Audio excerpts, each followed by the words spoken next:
Hey everybody, welcome to Pop Culture Philosophers. I am Rockin Robbie Billups, and it is time for the weekly comic book review.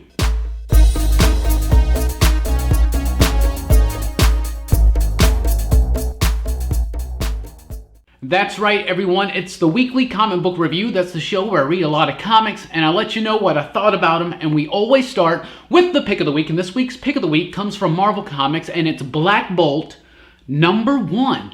I had very low expectations for this book. I'm a huge fan of the character. I'm a huge Fantastic Four nerd, have loved the Inhumans for a long time, especially Black Bolt. I think he is one of the most powerful and underrated characters in the Marvel Universe, at least underrated by fans. Until maybe a little bit recently, he's not really gotten a lot of the credit that he deserves for being as powerful as he is, but this is his very first brand new solo series, and I really liked the first issue. I thought it was solid. I definitely put it as the pick of the week to recommend that you check it out. It's actually really, really cool. It is written by Saladin Ahmed, and it's really, really cool. If you follow Royals, if you read Royals, Black Bolt's not there. It's actually somebody else. Black Bolt has been tricked and put into prison. So this story is about Black Bolt in a prison filled with supervillains. And so that's kind of really exciting. But what really stood out, aside from Ahmed's really cool script, like the script by Ahmed is really, really good. It flows very well. It's paced very well. It's got some really great use of language and just wordplay. And I really like that. But what really stands out is Christian Ward's artwork. The artwork in this book is absolutely astonishing. It is beautiful. It is gorgeous. The colors are amazing. Every single thing about the artwork, and Christian Ward does the colors as well. This book was a treat. I really liked it. It was a big surprise, so it makes the pick of the week. Marvel Comics, Black Bolt #1. There's a lot going on this week with The Button and Secret Empire, but definitely don't miss Black Bolt. Black Bolt is a very good, fun read with really cool, unique, colorful artwork that I just adored. Also from Marvel Comics, I just said it, Secret Empire #1. So, Secret Empire is the big Marvel event of the summer. It's going to lead us into the fall where they're going to launch their whole Legacy, Make Mine Marvel thing, whatever they're doing. But Secret Empire is basically, in a way, Marvel's version of Final Crisis, meaning that Final Crisis was meant to be, let's tell the darkest story we can, where evil wins, take the characters all the way down, and then revitalize them right afterwards. And whether or not Final Crisis succeeded in that is up to you to determine, but that's basically what Secret Empire is. Before the bright, hope, and optimistic Marvel returns with all those characters that we grew to know and love over the decades, and the new breed of characters that I just love these new characters too. So it's going to be cool to see them coinciding. But anyway, Secret Empire is kind of like the darkest night before the dawn, if that makes sense. But so Captain America, of course, is Hydra. He has taken over. In the Zero issue, I thought the Zero issue was really cool because it just showed the impact of what was happening and how he was taking out everything from the U.S. government and the superhero community all in one fell swoop, all with these different plans that have been just meticulously calculated, and they all just come about, and I really liked it. I thought it was really sad and emotional at times, especially when Sharon finds out that Steve is Hydra. All that is lost in issue 1 with me. Steve McNiven does the artwork, and it's not his greatest work, for sure. I will say that. But what happens is this book picks up several months later or something. I don't know how long exactly, but Steve and them are already in charge, and it's just the humdrum daily doings. But I don't know. So the impact of what should have been the opening of Secret Empire was lost on me because they just jumped ahead or whatever. Now, there is a free comic book day edition coming out this weekend, which I have been able to read, and it's very exciting, and it takes place right before this, right after Zero. So the free comic book day issue will be between issues 0 and 1. But what happens in the free comic book day issue is not spoiled or referenced at all in this issue, but I found this to be lackluster. I found it to be kind of like, for a first issue, it didn't have enough oomph at all. It was kind of boring. It was just kind of paced and plotted along, kind of whatever. I'm still very intrigued by where the story is going to go, but I just think this was a very weak opening chapter. Especially after the Zero issue and the free comic book day issue, it was just kind of lackluster to me. Jean Grey gets her brand new series from Marvel, written by Dennis Hopeless with art by Victor Ibanez. I didn't really like Jean Grey #1. I thought it was kind of sloppy from its writing to its art. I just didn't really like it. I thought it was kind of just inconsistent. Didn't really grab me, didn't catch me at all. I just can't get behind this book, and I really wanted to because I think Jean Grey is worthy of her own title, but it didn't do it for me. It was very mediocre, sophomoric type story, and just, like I said, really kind of just sloppy art that just didn't really ever come together. This book never felt cohesive. It just felt kind of sloppy and rushed and kind of thrown together, and I did not like that. All new Guardians of the Galaxy #1. We got a brand new Guardians of the Galaxy book because, of course, the movie is out this weekend. Bendis has been writing this book for a while. I fell out of it, so I decided to pick this up. It's written by Jerry Dugan with art by Aaron Cooter. Cooter's artwork is actually really, really cool. I really like his artwork. I think it's pretty solid here. I think he does great. I love the costume redesign on Gamora. The book was okay. It's kind of like a lesser version of the movie. Like, seriously, I love the Guardians of the Galaxy movie. I'm super pumped to see the sequel this weekend, but I don't know, this book just felt like an elementary school version of that. I don't know. I didn't really like it. These characters in the comic books have never really resonated with me. I do like that movie, like I said, but in the comics, they've never really grabbed me that much, and this book didn't help out. If you're a huge Guardians fan, definitely you might want to check this out. Like, if you love Rocket and Groot and all the rest, you're definitely going to want to check it out. And there is some interesting things going on with Groot right now, and that there is a cool setup for future stories. So I'm not completely bashing on the book. It's just, it wasn't really for me. I didn't really like it that much. I felt it was kind of trivial. It didn't really feel, whatever. Don't mess with the X-Men. X-Men Gold #3 debuts. This is the last issue by Ardian Syaf, the controversial artist who's put in his anti-Semitic and anti-Christian messages in issue 1. You remember all that controversy, right? I think his artwork has been really, really sloppy on this comic book, so I'm glad to see him leave. The story's been okay. They're trying, Mark Guggenheim is really trying to capture that 1980s Claremont feel, and he's kind of doing it, but I also feel like it feels forced. It doesn't feel natural and organic, and it's not, this book is not grabbing me because of that. The artwork is really just, I don't really like it, so it's going to be cool to see the next artist come on. I think it's Ken Lashley, is that the cat's name? But it's okay. It's like, I know that a lot of comics relies on nostalgia, especially today, and that's what they're doing with the X-Men. Absolutely. That's why this book is called X-Men Gold. But something's missing. Something's missing, and maybe it's the artist. Maybe the scripting stuff needs maybe they need a few issues. Of course, we got Gambit coming up next issue, so that could be cool. But I don't know. This book hasn't grabbed me as much as X-Men Blue or Weapon X. I've actually liked Weapon X, and I adore X-Men Blue, at least 2 issues in. 3 issues in, X-Men Gold's kind of losing me, but I'm going to keep trying it out to see what happens. One book that has not ever lost me has been Hawkeye. Hawkeye #6 comes out from Kelly Thompson as the writer. Michael Walsh pencils this issue in filling in for Leonardo Romero. I've been adoring this book, Kate Bishop's Hawkeye. This book has been super fun. She's in California now trying to do the private eye thing, but not really being very good at it, not really knowing how to go about it. This issue and the one previous features Jessica Jones, so that's cool to see the character in here and kind of the fan worship that Kate has for Jessica. That's really fun. This book has been great. It's been really fun. It's greatly paced. It's such a fun book. Great dialogue, a perfect pace, and the artwork is just really, really cool. Seriously, if you read any of that Matt Fraction Hawkeye stuff and enjoyed it in any kind of way, you're gonna love this book. Seriously, guys, check out Hawkeye. Nova #6 came out this week. I've been loving this book written by Jeff Loveness and Ramon Perez. We got a fill-in artist on this one. Scott Hepburn does a really good job on the artwork. It's pretty solid. I've been loving this book. Sad to hear that it's gotten canceled. It's going to be ending, what, issue 7, 8? 9, it's going to be very, very soon. I think there may even just be 1 issue left. I don't know. I have to verify that, but it's ending, and that's sad to me because I really like this book. I've never really liked a lot of Nova books for beyond just like 2 or 3 issues, and this one's grabbed me, and I've loved every bit of it. I love Sam Alexander as Nova, and this has been one of the first times I've really liked Richard Rider and found his character to be intriguing. This is going to really fill you in a lot about what happened to him in the Cancerverse, what's been going on with him in this book, now that it's all out in the air, that he's kind of infected with something from that Cancerverse, some kind of Cthulhu type thing. This book's been energetic and fun, and I love it. It's going to be sad to see it go, but definitely you got to check it out, at least in trade if you haven't already. This book, really, really fun. Another good fun book is The Unstoppable Wasp. #5 comes out this week. I love this book, guys. You've heard me rant about it on this show before. The Unstoppable Wasp could be a completely different type of book that I probably wouldn't like, but it's not. What's her name? It's Jeremy Whitley is a dude, actually. Jeremy Whitley and Elsa Chartier, whatever, is the artist. They've been doing a great job on this character. Nadia Pym, the daughter of Hank Pym. This book's been fun. It's been super cool, and I think it's relevant. I like the artwork. It fits with it. It's very cartoony and simple, but it fits with the light tone of this story. It's light, but it still is a little serious, and this book has been so good. It's unstoppable.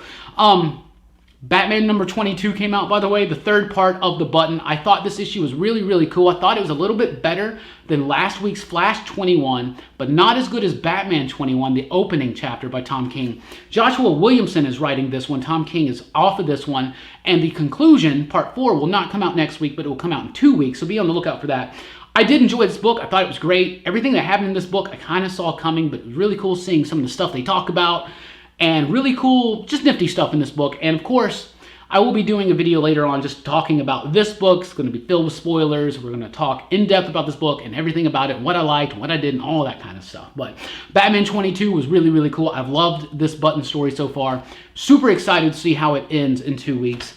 Super, super excited. Bane Conquest number 1. So Chuck Dixon is a writer and Graham Nolan is an artist. Is it Graham Nolan? Graham Nolan.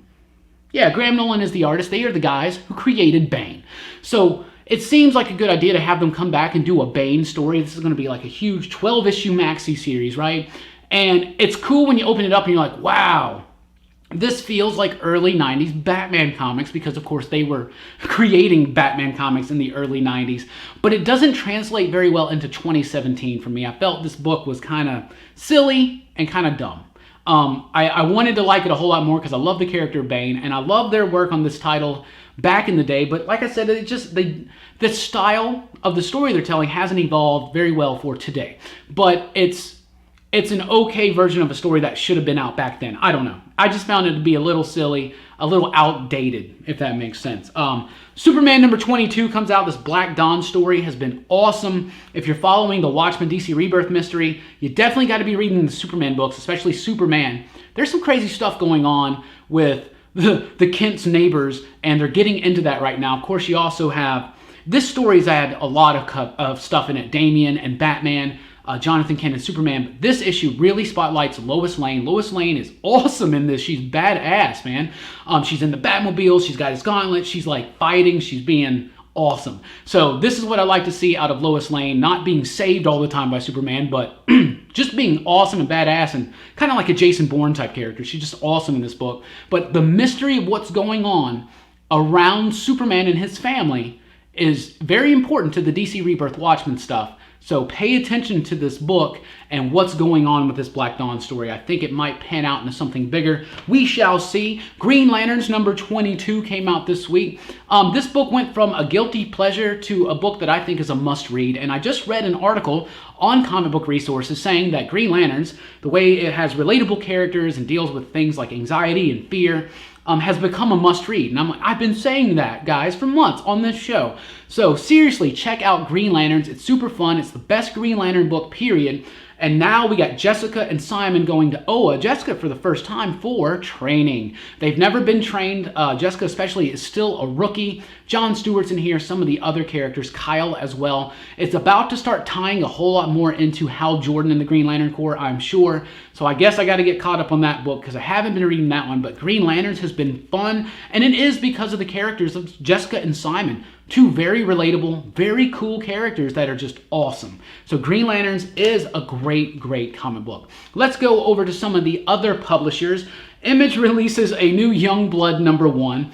Youngblood number 1 from Rob Liefeld back in the early Image days. I don't know. I wasn't really a Liefeld guy at all. I didn't really like Youngblood. I actually did kind of like Bloodstrike and Brigade a little bit. That's awkward, at least to admit today. But I never got into Youngblood. I read this, though. I figured I'd give it a shot. I did not like it at all. I thought it was really dumb. I don't know. I just did not like this book at all. Of course, I wasn't really expecting to. I had low expectations, so even if it was decent, I would have really, really kind of dug it a little bit, but I have no connection to this book. If you're a huge Youngblood fan, you're probably going to like this book, I guess. I don't know. I hope you do. I'll just say that. From Titan, Lion Forge Comics, they're the guys that do the Voltron comic right now. They're trying to do this whole Catalyst Prime thing, trying to launch a new diverse superhero universe, kind of like what Milestone was back in the day. So Noble #1 comes out. There's also a free comic book day Catalyst Prime thing coming out this weekend. I read this and I appreciate what they're trying to do, and I think it is an important thing that they're trying to do. But this book just didn't really do much for me. The art was actually pretty good. It had a really good flow and a really good pace to it, but the story felt really like underdeveloped. It didn't feel like it was written very well at all. In fact, I don't think it was written very well. The art is okay, and I appreciate what they're trying to do. We shall see what happens with. So I think they may be doing more titles or something like that. I got to look into that. But this issue didn't really do much for me as far as the writing goes. I don't know. It didn't really hook me at all. Predator Hunters comes out from Dark Horse. I don't really read a lot of Predator books or whatever, but I decided to check this out because that's a bright orange cover, and that's kind of neat, right? But anyway, I read it. The story's kind of like whatever. It's mediocre. It's typical, but the artwork is actually pretty solid. The artwork is from Francisco Ruiz Velasco, and the artwork is really solid. It's got great coloring in it. I thought the artwork was solid. The story's kind of dumb, but it's your typical Predator story. Like, if you like Predator comics, you're gonna like this because the artwork is solid, like I said. Got cool gore or whatever, but Predator books and movies never really had characters that were engaging to me or that I really like cared about. And that, you know, that's how I felt about that. But this was a big surprise. Swordquest #0. Atari Comics. Atari Comics is coming out. Comics based on Atari properties. Swordquest was a game where they were going to do a series of games, and there was some kind of contest, and if you were the ultimate winner after the final game, you're going to win this giant sword. Well, the game never finished. It just dried up the market and it never happened. But apparently they made the sword and it exists, or at least in this world. So it's about this dude who finds out that he may be dying soon, doesn't have a lot of time left on this earth, on this world, and so he starts reminiscing about his Atari, his old Atari, and how much he loved Swordquest and how much a shame it was that they never finished that contest. But he heard the sword is still out there somewhere, so he's like, you know what? I ain't got much time left. I'm going on a sword quest. I'm going to go find the sword. But it was actually a really cool comic, written by Chad Bowers and Chris Sims, art and colors by Ghost Rider X. Ghost Rider. Do you remember the TV show on PBS, Ghost Rider? I used to love that show with the little ghost, punctuation ghost that would come and use words, and I don't know. If you remember that show, comment down below because I do, and not a lot of people do, but I loved it. But this book was really, really cool. The art style is not what I thought. It's really cool, much more like something from the Matt Fraction Hawkeye run, you know, like a very simple, independent style artwork. This was really, really good. I really liked it. I recommend it. It's only a quarter. Issue 0 is only a quarter. They're going to be doing more of these Atari books, including Max Bemis is going to be doing a Centipede book, so that's kind of cool, right? But Swordquest, that might be your sleeper hit of the week. Definitely check that out, especially for a quarter. Paper Girls #14 is here. The book is getting a little confusing, and it's also getting a little bit more clear. I want to go back and reread it. Paper Girls is an amazing book. If you haven't been reading this book, which has just freshly been nominated as Best Ongoing Series for an Eisner, so that's awesome, and congratulations Brian K. Vaughan, Cliff Chang, and company. I love Paper Girls. I think this might be the best ongoing comic, you know, as far as what's been nominated. I think there was, like To Kill or To Be Killed, and Saga, Astro City. I think The Mighty Thor was, I'm trying to remember off the top of my head, but Paper Girls out of that group, I think should win. I think Paper Girls has been a great book, really fun, really intriguing mystery, cool science fiction. It throws back to the 80s, nostalgia driven. It's like Stranger Things, but a little bit more crazy, a little bit more confusing even. Paper Girls has been great. I'm going to throw links down to volume 1 and 2 of the trade paperback. If you want, check it out at a great price and help support PCP. It's a really cool book. So IDW is doing this weird Funko thing where they're doing Funko versions, little one-shots, but Funko versions of their properties, of like the licenses they have. First one is Teenage Mutant Ninja Turtles. I picked this up straight up, guys, because of the cover. I love pop figures. Funko's doing a great job with them. Michelangelo's my favorite Ninja Turtle. Absolutely. Pizza Party, Cowabunga all the time. So I picked it up mostly for the cover. I read it, and it's a really fun, silly, cool comic book. And nothing's cooler than Pop Krang. Pop Krang right there. I don't know if you can see it, but Pop Krang is awesome. It was a really fun, good, light read, but like I said, seriously, that's better than any of those action figures covers. Those action figure covers, which I adore, which Secret Empire had one and I don't have mine with me, but it's really cool. It's like Captain Hydra. That's really cool. Last one I want to talk about, Brave Chef Brianna, number 3 out of 4. This book from Kaboom has been great. It's about this lady, Brianna, who opens up a restaurant in Monster City where human food is outlawed, but she serves human food and they love it. But can she change the times? Can she change the law? Are they against her? Are they for her? This book has been fun. It's been cool. It's a great, almost all ages story. I love it. I think it's great. Brave Chef Brianna, check it out. 1 issue left. The trade should be out soon. Definitely, guys, check that out. Seriously, guys, coolest cover of the week is right there. Paper Girls is amazing. Swordquest is a sleeper hit. Swordquest number 0 from Atari Comics is really good. Green Lanterns has become a must-read. Bane Conquest, I would personally pass on. The Button is good. Don't forget about the Wasp, Nova, and Hawkeye. XMen Gold, Guardians, Secret Empire number 1 should have been a whole lot better in my opinion. But Black Bolt number 1 was really, really cool. I highly recommend picking up Black Bolt number 1, Swordquest number 0. Check those comic books out and let me know down below, what did you read this week and what did you think about it? I love talking to you guys about comics in the comments down below. Thank you so much for watching the video. Please do like it, share it, and subscribe. We do these weekly comic book reviews every week. We also do movie reviews, toy reviews, comic books, all kinds of cool commentary on comic books and pop culture. All that and more, including our podcast, can be found at popculturephilosophers.com. Thanks for rocking with us and keep on reading.